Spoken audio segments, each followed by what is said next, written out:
All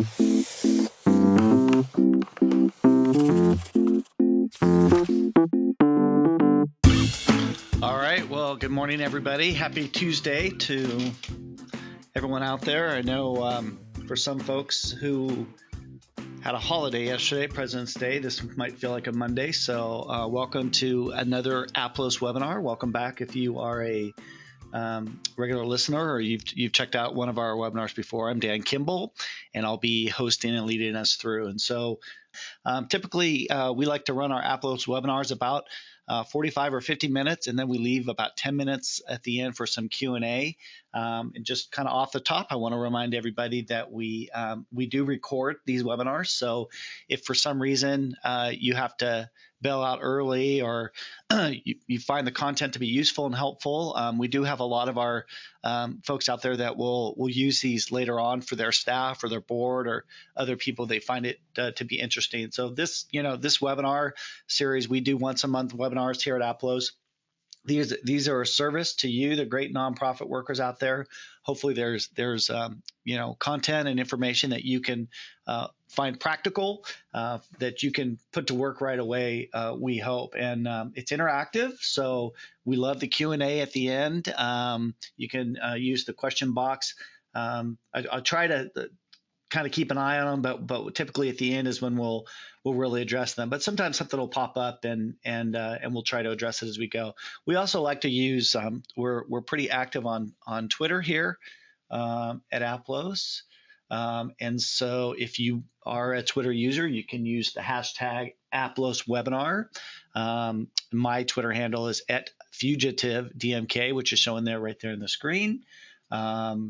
And also at Aplos_software. So if that's your preference, I personally enjoy Twitter as a real interactive tool. A lot of the fundraising minds and experts that I particularly follow are active on Twitter, so I actually get a lot of content from that. So yeah, just something to kind of think about. So me myself, I have the opportunity once a month to talk about fundraising. I personally have been in fundraising for over 20 years in a variety of capacities. I've had the opportunity to work for some big nonprofits, some small nonprofits.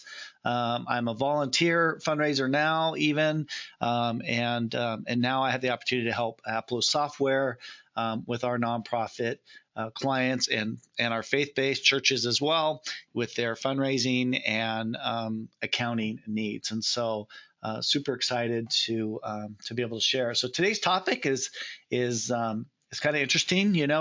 When we think about topics, we do a lot about practical fundraising, how to raise more money, how to get donors, all of that. But today we're going to kind of get into the nuts and bolts, what I call what they did not teach you in fundraising school. Because if you're like me, many of you out there, you probably did not go to school to become a fundraiser. If you did, good for you. I'm going to give you a big pat on the back because it's pretty rare. Usually those of us who are doing fundraising kind of fell into it to one way or another. I was actually working for a nonprofit years ago. It was a youth-based organization. It just so happened that the money was kind of drying up, and they said, "Hey, we need to go out and raise money." And I don't remember if I got the short straw or if I volunteered, but anyways, I ended up going and speaking to some local service organizations, asking them for support, and we got support, and they made me the fundraiser. 20 years later, I've had the opportunity to work in a variety of capacities, and I love it. So regardless of your story, we're glad you're here. And but what we're going to really talk about is kind of some of the nuts and bolts of what goes on behind the scenes in any successful fundraising operation. And I really want to emphasize this is designed for any size nonprofit or faith-based. If you're a church, if you're a medium-sized organization, or if you're all volunteers, which a lot of our folks that do tune into our webinars are volunteer executive directors, they're volunteer fundraisers, they're doing nonprofit work along with a regular full-time job. Either way, I think these are all tips and suggestions and things that hopefully will be practical for you. Development, fundraising, operations, these are the activities that hold everything together. So, when we talk about what are those operations, we're talking about data management, gift processing, offers procedures, and event management. Ooh, don't you get excited when you hear about that. Yeah. So these are the behind the scenes things. These are kind of the nitty gritty, what I call the nuts and the bolts, and without a strong operation, I really do believe that your development activities will flounder. Achieving strong development operations does require a balance of planning, time management, and even a little bit of HR skills. And so today, for the most part, what we're going to focus on, because as I started thinking about, this title, I kind of realized this could probably be a whole series of webinars we could probably do. We're not going to.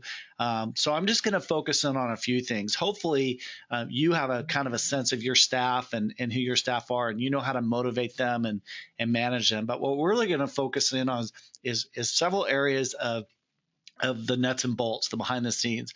We're going to talk a little bit about donor management and databases. We're going to talk a little bit about gift processing and records management, and that's kind of what happens when that gift comes in, whether it's online or by check. And then we're going to talk a little bit about investing in the right operations and this thing that we call the overhead myth. And we're going to do this with the assumption that everybody probably all struggles is that there's too much to do and not enough time.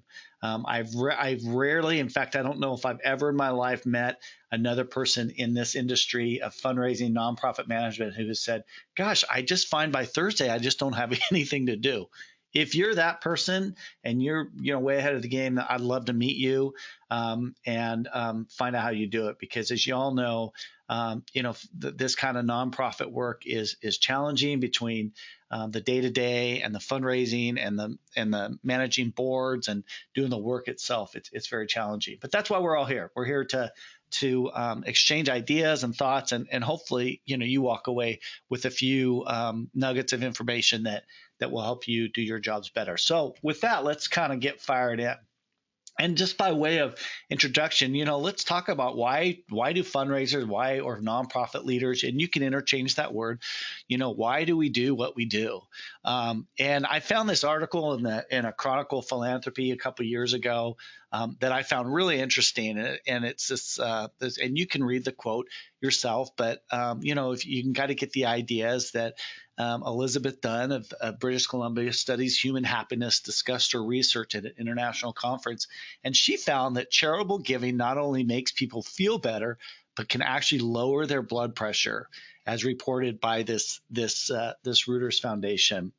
And more than that, the studies found that donors' blood pressure was lower after giving, while those who spent money on themselves did not change. So the conclusion here is that giving is not just heartwarming, which we all know that, but it actually may be quite literally good for our hearts. Isn't that great? So as you kind of approach your day and your week, and some of us are in the middle of our fiscal years, others of us are just getting started.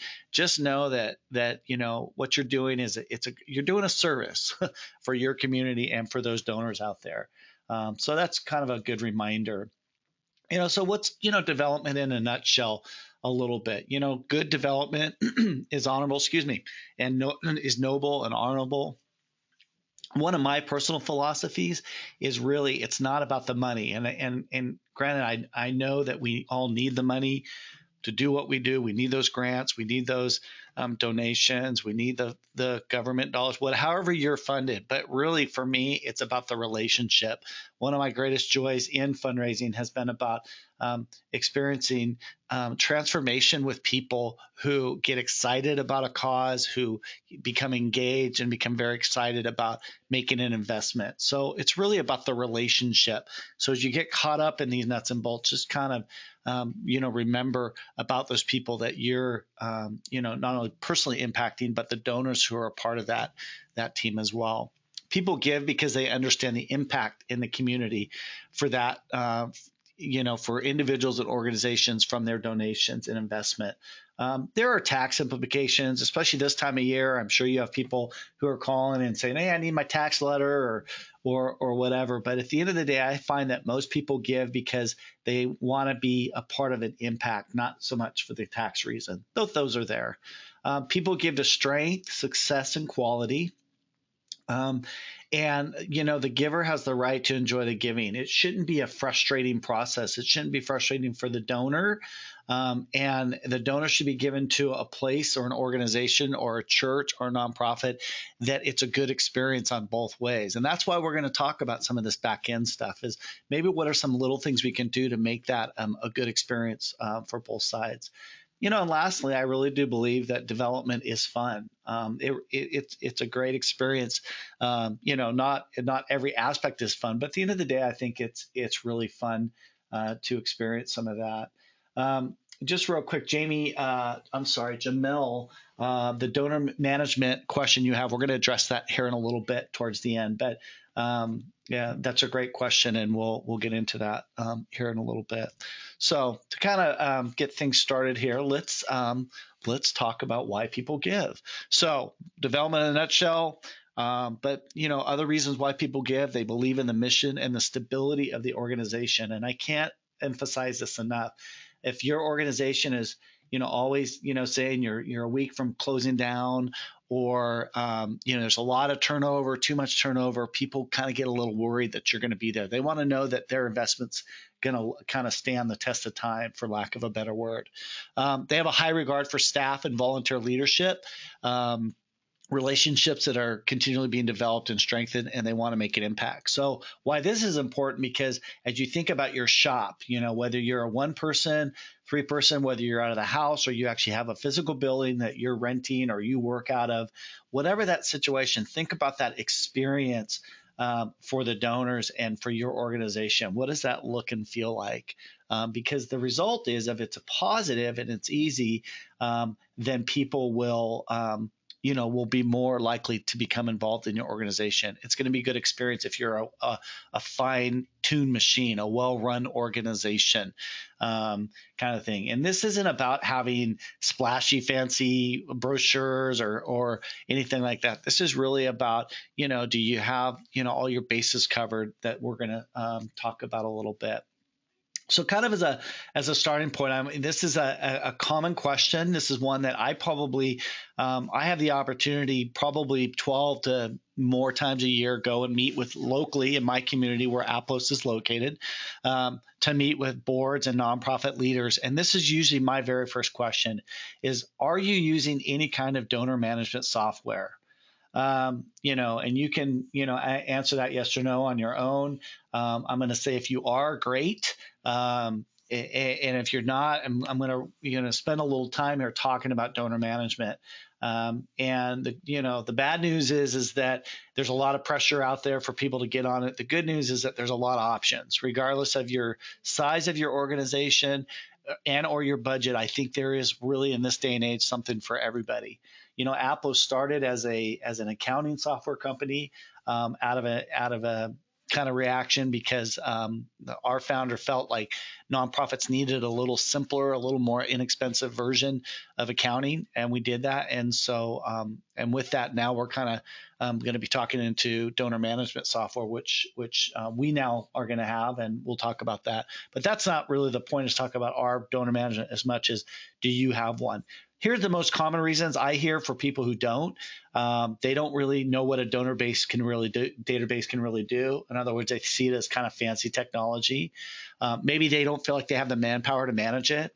I don't have an IT person, or it's complicated, or I don't have the time. Budget is typically a big one. I mean, granted, there are some donor databases out there that can run you into the thousands and thousands of dollars, 10 to 20,000, but that's not what we're talking about.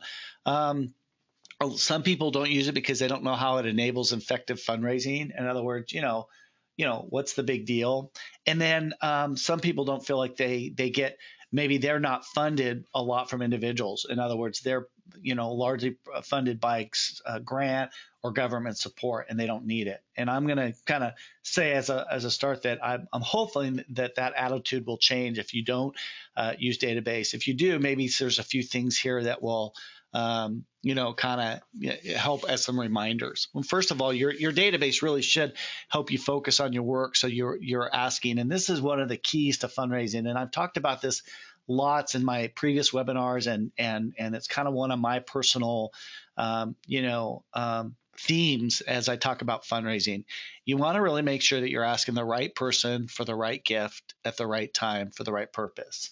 And what database is going to do is it's going to help you with that. In other words, there are people who might not be ready to give, or they might not be ready to give the amount that you think you need, or vice versa. And so good database manager is going to kind of help us along with this. It'll help you report to the people you need to hear from. It'll also help you with transparency and help your board, your funders, your donors, and general public really understand who you are and what you're doing.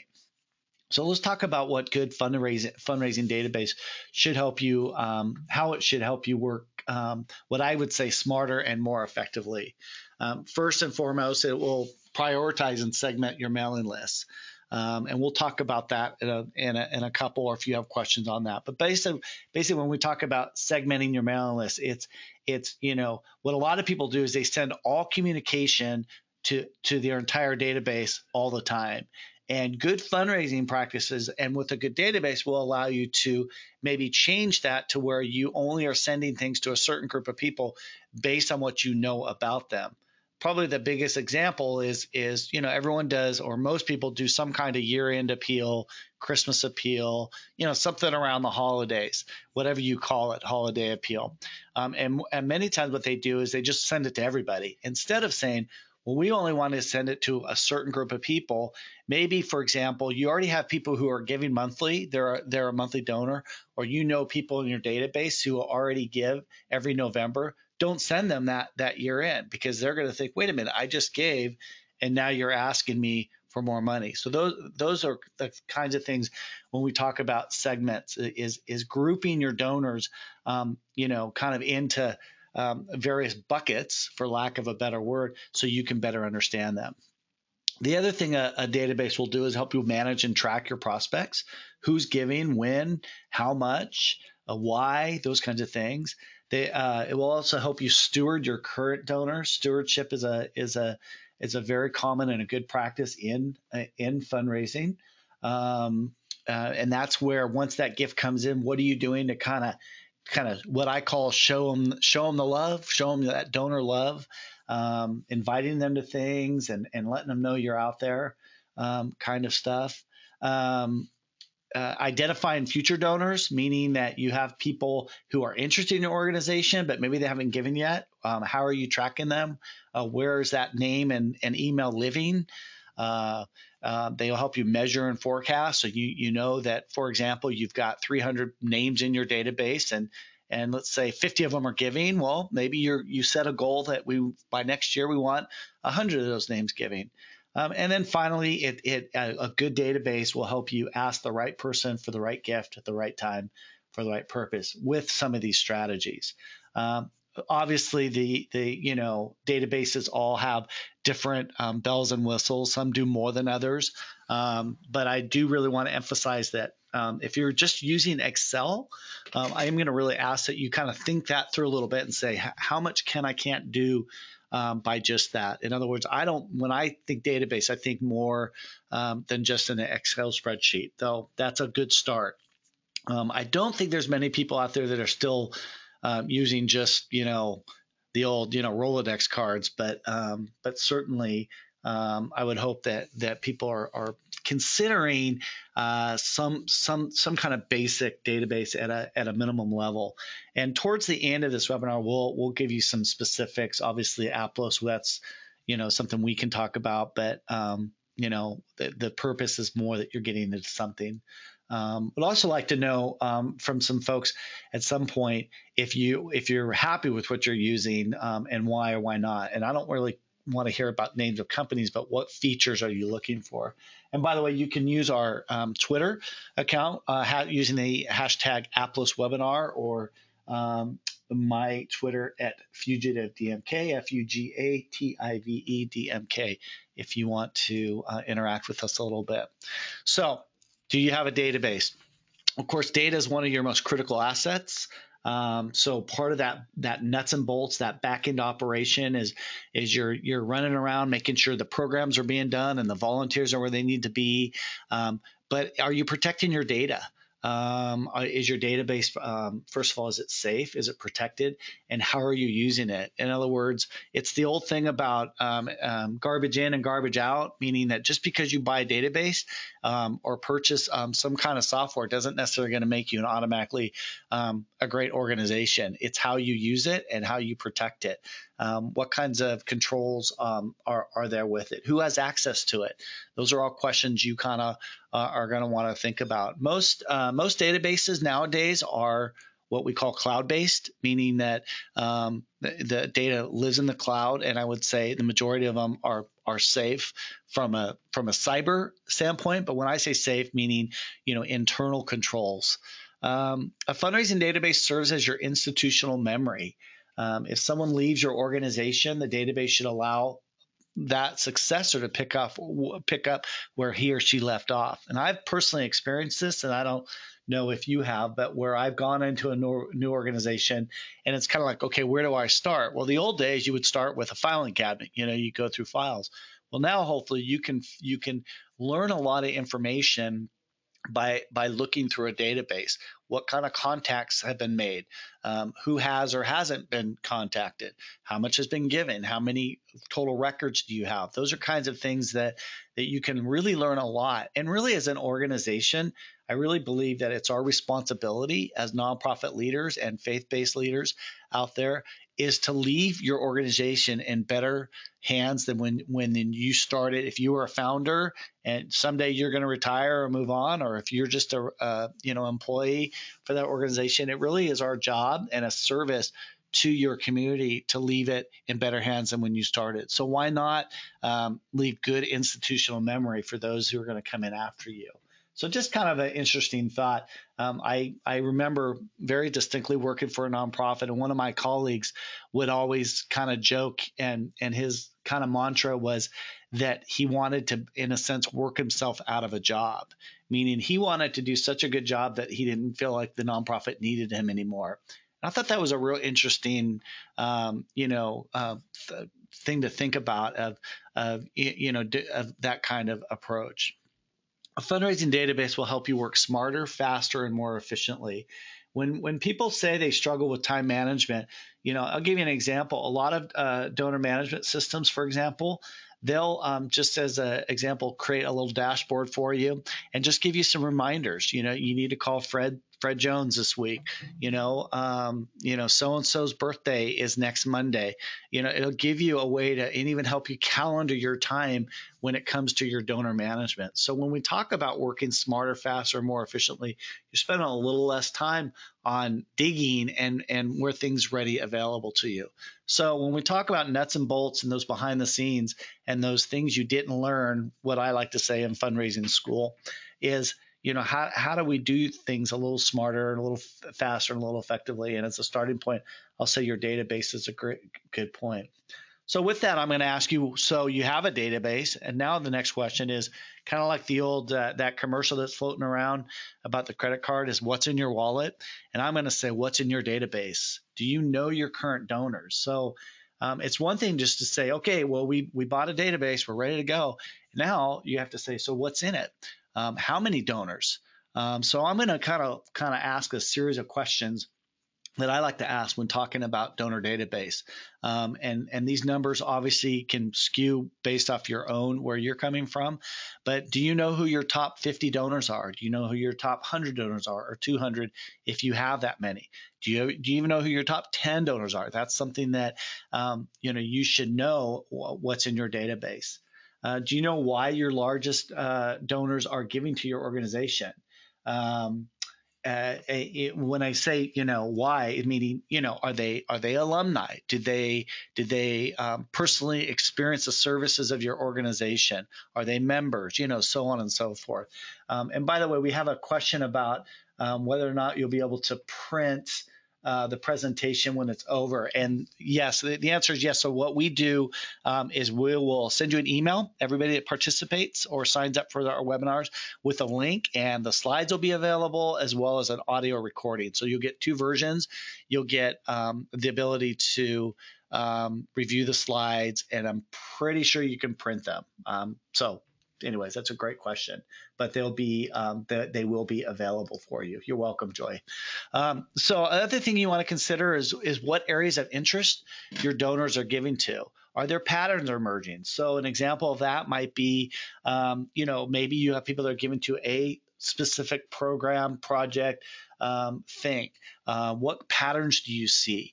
Maybe they only give at a banquet or a gala and no other time of the year. Maybe they only give through your newsletter. But those are the kinds of things where you're starting to paint a picture, or what we call a profile, which we'll get into in a second or two. Do you know what your average gift size is? Do you know how many donors are giving at each level annually? Those are important questions, because as you grow as an organization and you stretch your own budget and goals, and those are kinds of things that's important to know about not only your donors but your organization. So Erica said, "Oh, great! I can't write that fast," and I appreciate that. Hopefully, you're not having to write all these notes, but we will make these all available to you. So that's great. All right, so that's on that. Sorry about that. So what's in your database? And we can continue on with that. Do you have repeat donors? I'm going to just kind of list again a series of questions that I like to ask when I'm looking at donors, who are over the last 5 or 10 years. What percentage of your donors that contribute annually over the last 5 years, over the last 10 years? Are there patterns emerging? These are important questions, because hopefully your fundraising isn't just a one-time, what I call one and done type of situation. You want to create what I would say a lifelong relationship with your donors. And so if you, for example, have a group of donors who have been giving every year for the last 10 years, well, you want to know that. One, because that might be your group you're going to go to when, say, you're going to do a campaign, or you're going to build a building, or you're going to expand your program. That's going to be one of the first groups you're going to want to meet with, because those are loyal donors. Or from a stewardship standpoint, that's going to be the group that you want to maybe invite to a special get together of some kind, just to thank them. But you want to be able to know who they are. It's kind of thing that you want your board members to know as well, so that they can be sure to, thank them and treat them well, out in the community. What's your stewardship plan for your first time and repeat donors? So these are the kinds of questions that you want to ask about what's in your database. And that becomes a real critical part of that, what I call back end, behind the scenes, nuts and bolts kinds of things. And good databases will provide a lot of those reports and help you answer those questions, which is pretty great.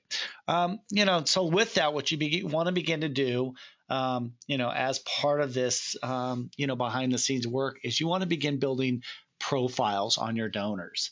Some people find this to be a little bit like, oh my gosh, is it, I feel like I'm, it's too personal. I'm kind of creeping on them.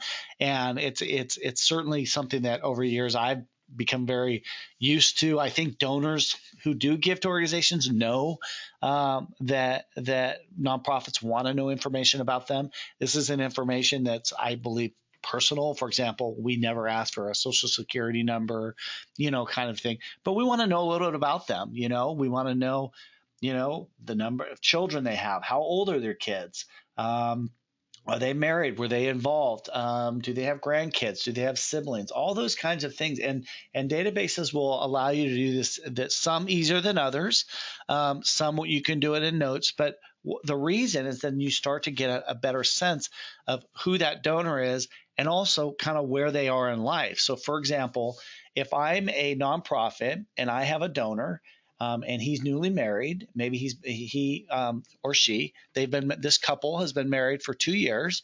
They gave $25 to your year-end appeal.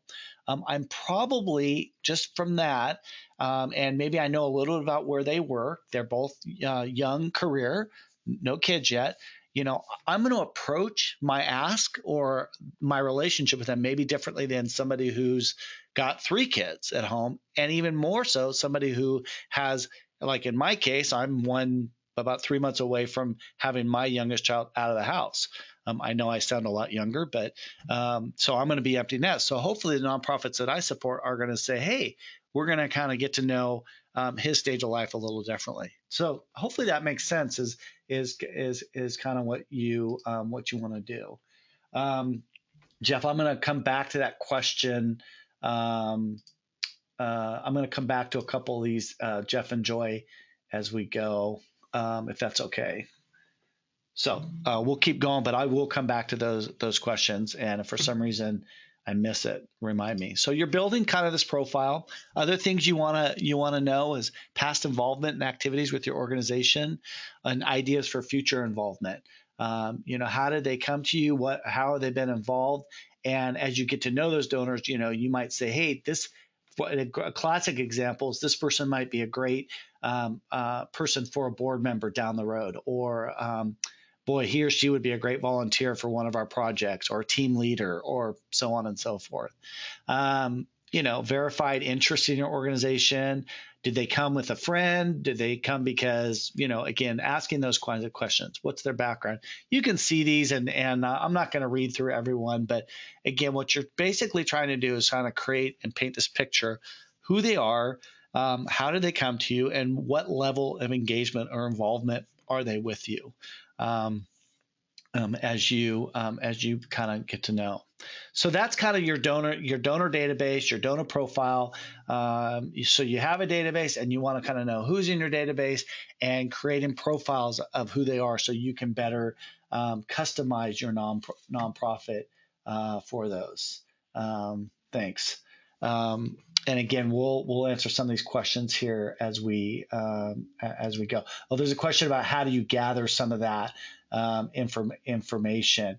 You know what? I'm going to just kind of address that real quick since we're talking about that. So the question from Melissa is, how do you gather the information I'm talking about? Well, a lot of it is just as you and your staff, if you have a staff, is just getting to know folks. I mean, hopefully as a nonprofit leader, you're spending, I'd say 25% of your time minimum, if not more, just interacting and talking with donors, and over coffee, over the phone, and just getting to know them out there, and you can start building that. In some cases, in larger shops, that's part of the job of the data processing staff or staff person, meaning if you have a person whose sole job is to input data for you, that includes the check processing. That could be some of their role too, is beginning researching those kinds of things. And we can talk about that a little bit more with that. So, yeah. Okay, so on donor management, so Deborah asked, is it possible to include some of the donor management software with a copy of this webinar? Yeah, we'll do some follow up on that, Deborah. As well. So let's keep going with this. So let's talk about gift processing. So you have your donor database of some kind, or you're looking to get one. You get to know your donors. And so now what we're going to talk about is, okay, what's the process from the beginning to the end of each gift? And when I say each gift, meaning from the minute somebody donates to your organization or the minute you get money in. And I'm really going to treat this more from individual donors and companies, not so much grants at this point in time, even though you want to track them. But, when we talk about donor etiquette, I saw this. This is actually not my thought, but I loved it so much. And then when somebody said donor etiquette is not wedding etiquette. Wedding etiquette is the idea that you have a year, I think, to send out a thank you note. Well, this is not the case. You do not have a year to send out a thank you note in nonprofit fundraising. I mean, you can, but what they're saying here is, the rule of thumb in fundraising, in good fundraising shop, small or big, is what we call the 72-hour rule. Some even call it the 48-hour rule. I'm more along the lines of 72 hours, which is the 72-hour rule is you have 72 hours from when the gift lands to when a thank you acknowledgement of some kind needs to be kind of out in the mail. It doesn't necessarily have to kind of hit someone's house, but basically what the point here is that you need to have a quick turnaround. And this is probably one of the more difficult areas that shops struggle with. And actually, believe it or not, it's not just because you're a small shop. If you're a one person operation and you're doing this out of your home, I have seen large organizations with 15 staff who can't get this kind of thing done. And so I think one of the most important things you can do to sustain donor relationships is really work on your gift processing procedures, meaning from A to Z, from when the check comes in to it being processed to a thank you letter and all the things that go on after that. And the idea behind this thought or behind this section about gift processing is that it really takes a whole team. You need to get everyone on board. So again, if you're a 1 or 2 person operation, or if you have staff that helps you do that, you want to make sure this becomes a priority for everyone, because you really do leave money on the table. And you're going to lose donors. And I see this personally all the time still. I hear people who complain, or I personally know people who say, I gave and I never heard from them, or I just didn't feel personal. And it's like, why give anymore? So as a kind of a practical takeaway on this, I'm going to say, develop some kind of written acknowledgement policy and procedure.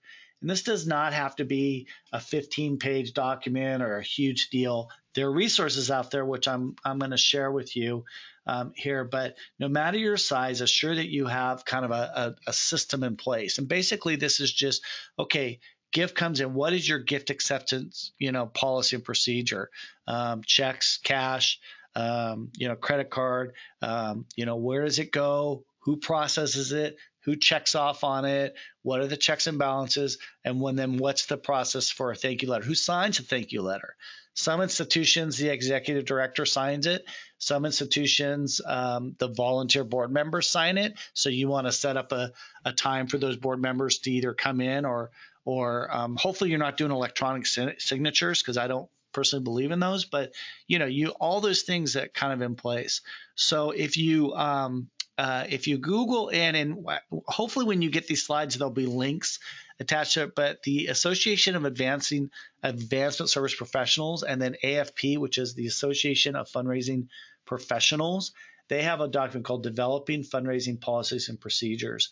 And really, to be honest, if you just Google any of these two terms, you'll find a kind of a whole series of resources out there. I don't love reinventing the wheel, so you shouldn't have to spend hours and hours on this. But I think at the very simple, you should have a document that has just lists from when your check comes, who processes it. A great example is if you're a small shop. I'll give you an example maybe that you can relate to. My wife and I helped a camp, a summer camp that is in our area that we had a relationship. We helped them start a foundation, and it was kind of a friends to kind of help support this camp. And we actually did the gift processing. Well, one of the things we realized is that, we were actually, sweeping the checks from a PO box, inputting the data, putting together the batches, taking the money to the bank, and there was not kind of a third party, and we were able to write checks from the account. Well, here I was, this expert fundraiser, and it dawned on me, well, gosh, it's just the two of us doing this. We need to have a third, so we wrote out a policy and procedure to where there was a little more checks and balances and somebody who could write off or check off on the work we were doing. Hopefully that makes sense. And you can relate to that. So put together some kind of policy and procedure. So think about it this way. Think about the journey that gift will take from the minute it leaves their hands to getting deposited to your account. I love the way this is kind of, phrased. How quickly do you welcome the gift from its travels? Is everyone who should be involved in expediting the journey aware of their role to avoid delays, and do they own it? This is a great way to get people involved, especially people who do sort of kind of that boring back end work, is help them understand that their role is probably one of the most critical. Are you sweeping your PO box once a week? And in doing so, are you leaving checks, sitting there for 6, 7, 8 days? Hopefully, that's not the case. Do you wait for the mail to arrive? Where does the mail go first?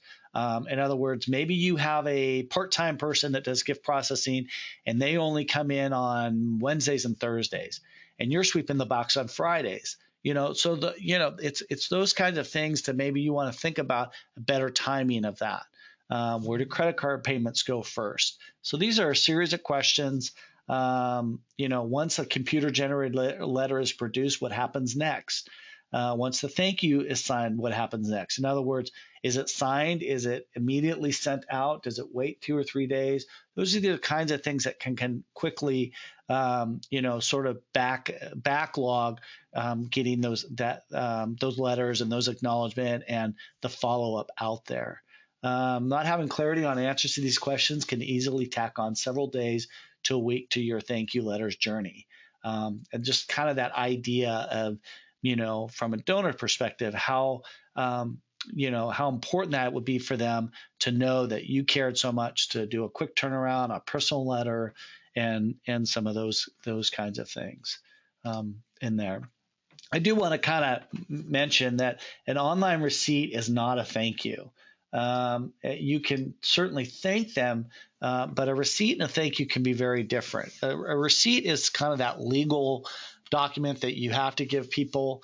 I just want to kind of emphasize that as an extra step, it's really important that you are also thanking people along, either along with those receipts, but what a lot of good organizations will do will send them another thank you later on. So make sure that they get a prompt thank you that you've customized, and it's just not that canned email receipt. The one downside of technology, especially with credit card processing and all of that, is that including the Aplos software, which will allow you to do sort of a automatically generated receipt. So the first of the month, I get a receipt from a couple organizations that say thank you, but it's really good that you try to personalize those as much as you can. But also, if you're doing auto-generated credit card receipts, you really should be doing some kind of personal thank you in the mail from time to time. A personal note, a phone call from a board member, taking a little longer, to a little more effort to appreciate those donors. So just kind of something for thought. A few other things on this topic. If this is a new donor, returning donor, these are all kinds of, things you want to think about in your gift processing. Do you know who solicited the donor? That can become important because you want to let that person know. So, for example, if you have a board member that helped get the gift, you want, you kind of make a note of that. And then you really get into to really the detail of your inputting. This is the most common example is names, Andrea Johnson, Tammy Johnson, and Tammy Johnson, may or may not be all the same person. And so you want to kind of get that in there. Good databases will help you with that, but nicknames, are very common. Robert is Bob, and those kinds of things. Who should thank the donor? Is an email enough? So these are questions, prompts that you should get on paper that will help you not only go quicker but more efficiently on your gift processing, restricted, unrestricted, those kinds of things. So that's kind of nuts and bolts. So we talked about database. We talked about what's in your database. We talked about having a plan in place from when that check or that credit card or that online payment happens. What's your process kind of from beginning to end? And now for kind of the next section, I want to talk about stewardship just really quickly. The idea of stewardship is how are you assuring that donor is staying engaged with your organization? And so I think it's really important as part of your back end operation, part of those nuts and bolts that we're talking about as you develop a stewardship plan. Similar to if you've ever done a fundraising plan, or if you heard my last month's webinar about the fundraising plan, you can do a quick little stewardship plan, which will focus on creating happy donors whose commitment and giving increases throughout their lifetime. In other words, your goal as an organization is not just to get $150 donations, but your goal is that hopefully if those people are giving that same amount every year, every month, and then increasing over time as they begin to learn more about you and trust your organization and become more engaged in your work. Well, there's a way in which you do that. And the first way is to ensure appropriate acknowledgement of all gifts.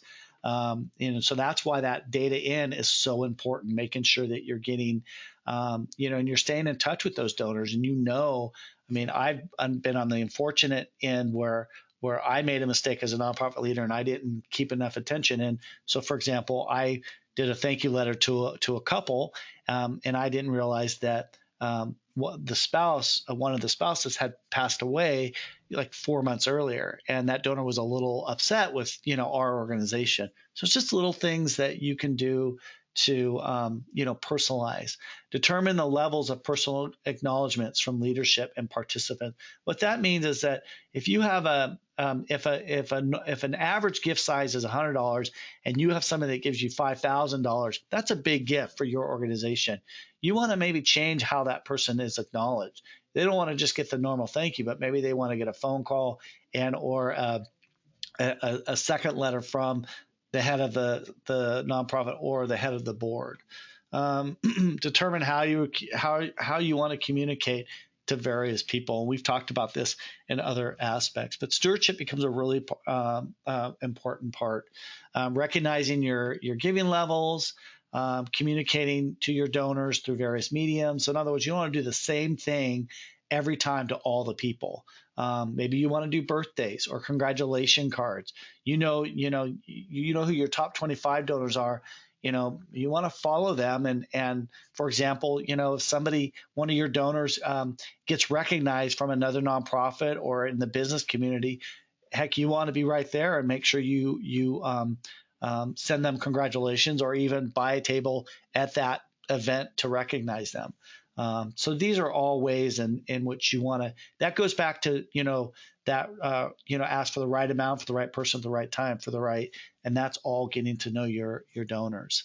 Annual impact report of how their gift is being used, and that becomes a huge stewardship role. But these are things you want to plan out and have as part of your back end operation. So you've got your database, you got your checks and balances, you've got your process and procedures for how the gift is inputted and letters are done. But then you have a plan for how that donor is in a sense being communicated to and taken care of. So hopefully that kind of makes sense.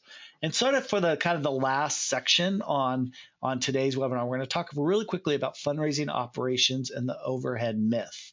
And this is an interesting term that is getting more and more buzz. If you happen to read or keep up with sort of nonprofit, articles, this has become kind of a big deal. And I just kind of want to encourage you to dive into it a little bit. I'm not going to read all of the points because this will be available to you. But basically, back in 2013, there was a group of philanthropy experts, GuideStar, Charity Navigator, a few others that kind of put together a published letter that was intended to correct a misconception about what matters when deciding which charity to support. In other words, there used to be publications that would grade charities, and they would grade them solely on the percentage of expenses that went to administration against the fundraising costs.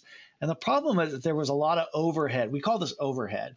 And I'm wondering if you guys struggle with that a little bit as well. And what people say is, well, I don't want my money to go to administrators. I want to make sure I'm feeding the poor, whatever. Kids are reading. Well, what began to happen is people said, look, it costs money to run these programs. And we got to find a better balance, especially with grant funders. Grant funders were like, no part of this grant can go to overhead. And a lot of nonprofits felt like their hands were tied. So luckily, there's actually a website called The Overhead Myth. I'd encourage you to check it out. And what it's trying to do is trying to get nonprofits to think better about how they communicate the impact that their organizations are making because of the overhead is a part of that. So this group felt like the overhead metric did more harm than good. But now we have an opportunity as nonprofits is to communicate the great work that's being done because of the people that are put in place. Yeah, Erica's sharing that the same thing happened. Please advance the slide. I'll advance the slide in that. So, if you've got a few minutes, I'm going to encourage you to kind of write down if you've checked out TED Talks. Dan Pallotta, just type in TED Talk and overhead myth, or type in TED Talk, Dan Pallotta, or TED Talk, and you can see this. This is a great 3 or 4 minute video on this idea of the overhead myth. So what do you do with that? It's about being transparent, but be honest. I like this image here. If you went into Starbucks, you ordered a latte. Well, a latte would cost more than $2, but the idea is it's priced at $2, and you say I want to pay for the coffee, the cup, and the time it takes you to make it, and you don't want to pay for the rent, insurance, accounting. Basically, you'll pay $1.30. That probably wouldn't happen. So the issue of nonprofit overhead keeps circling around the same question. How much is too much? How much is too little? And should government and foundation funders pay for it? And I think these questions really do baffle nonprofit foundations, and nobody agrees on what overhead means. So I'm not going to say that there's an answer. I mean, there is sort of a rule of thumb. The rule of thumb is that you shouldn't be spending more than 15 to 25%, even 30%, or 30 cents on the dollar. For every dollar you raise, it should be no more than 30% or 30 cents on that dollar to run your organization. That's one rule of thumb. But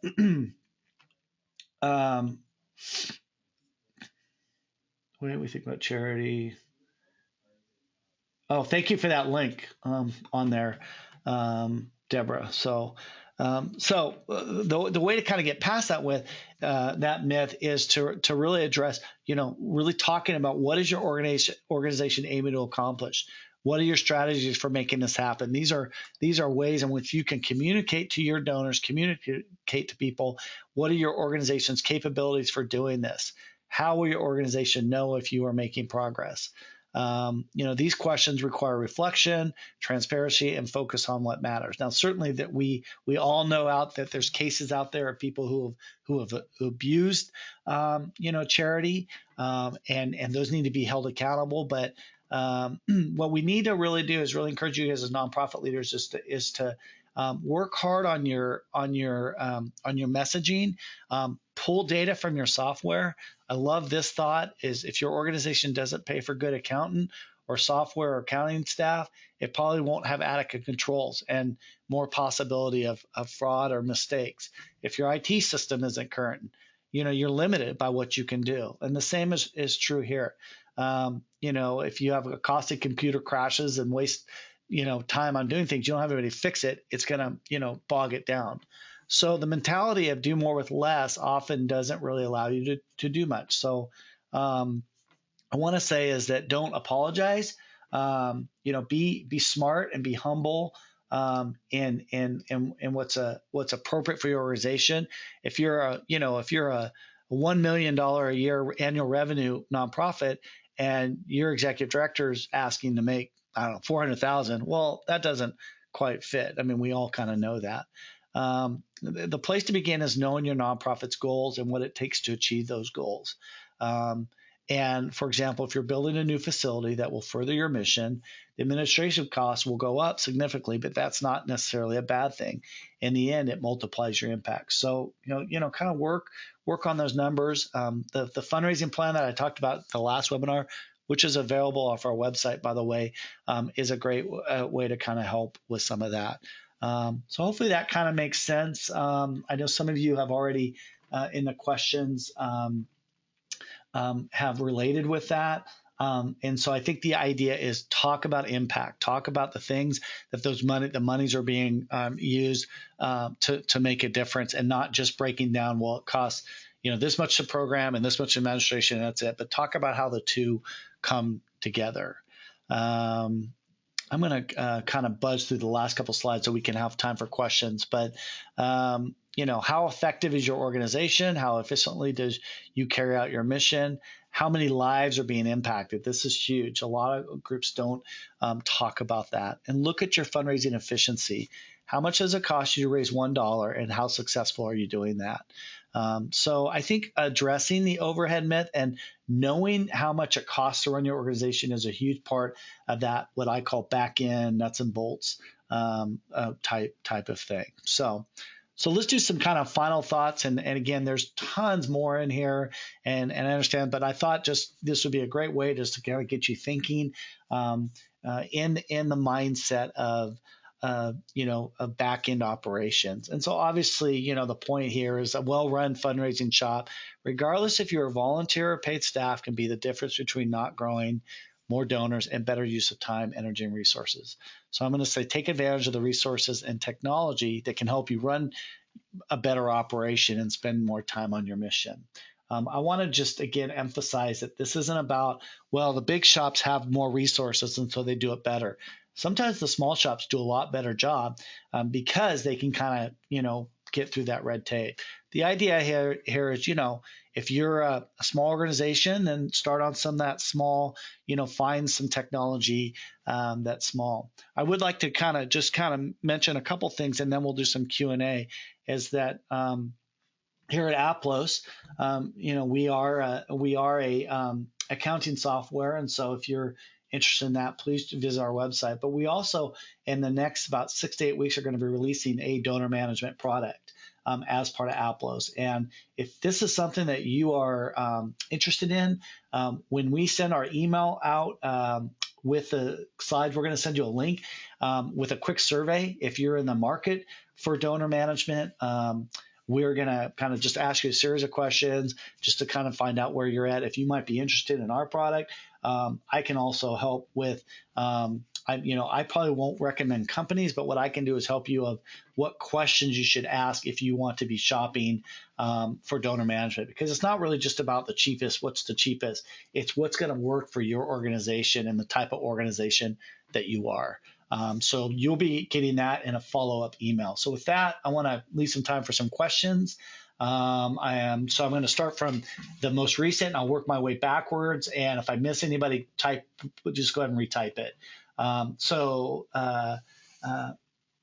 We have a question. I'm in the process of starting my nonprofit. Is there any way I can get more help from you guys about who and how to constitute my board? Thank you. Yeah. So on the question about that, Senum, if I said that right, a couple things. One is our Aplos Academy has a whole series of resources and past webinars about board engagement, how to get your board more involved. You can also email me directly at dan.kimball. Sorry, my email's on there at dan.kimball@aplos.com, or reach out to me directly, and I can do some more one-on-one with you on that. I'm happy to offer you some resources. Thank you for that video link, by the way, and the question. I don't know if other people can see that, but the Dan Pallotta TED Talk is a great way to go. Couple stories here. Okay, is it possible you include some donor management software with a copy of this webinar? Yeah, what I'll do on that, Deborah, is I'll provide a link of a couple resources about what questions to ask and how to shop for donor management software on that. So Alyssa, I don't know if I answered your question, but on gathering the information, I think we did talk about, as you get to know your donors, you want to be, it's a relationship. As you get to know them, you want to start getting pieces of information about them.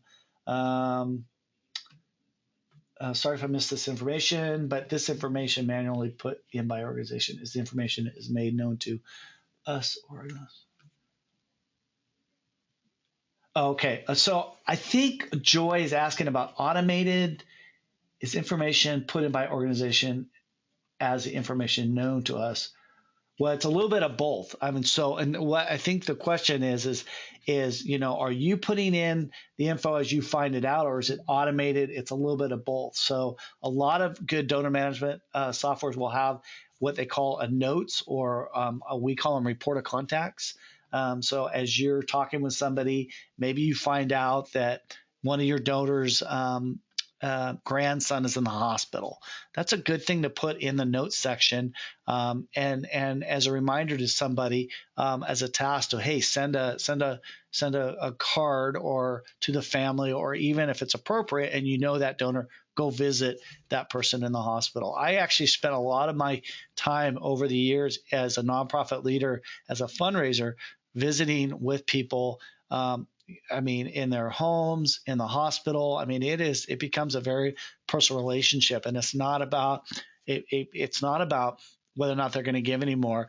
It's really about, I've really gotten to know them and appreciate them. So, should be on the membership forum. Thanks a million.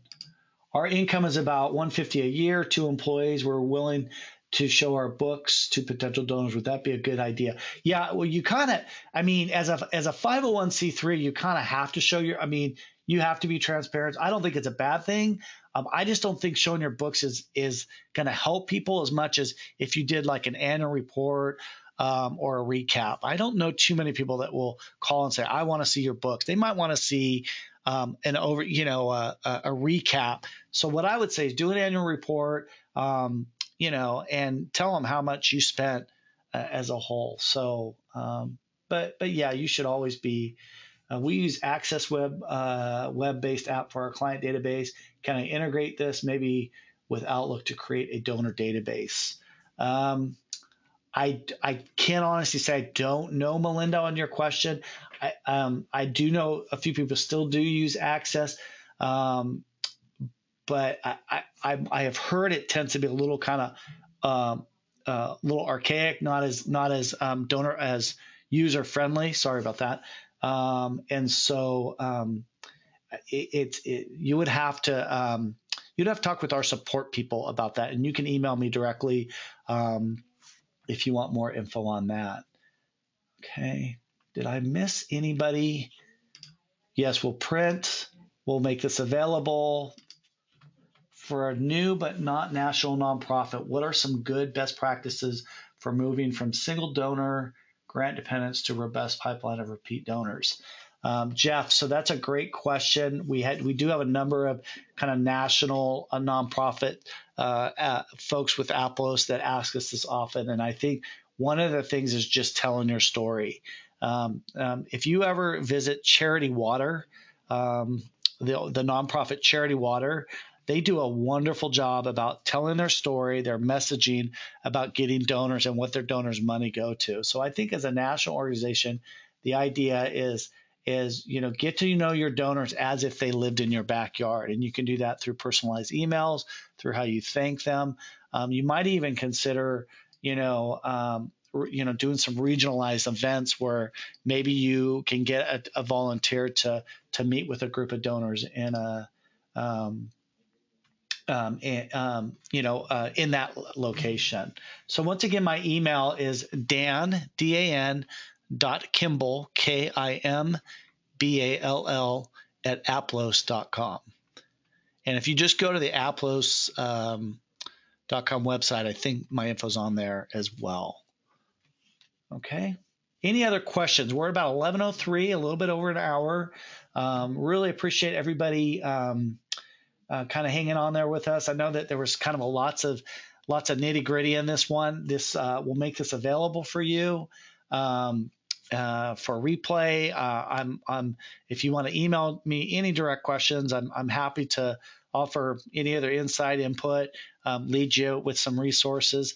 Want to kind of mention that stay tuned for our March webinar. It's going to be super exciting. We are pleased to be just found out the other day we'll be having Joan Gary, who is a nationally known fundraising guru. She's written a couple of books, and she is going to be our guest for our April.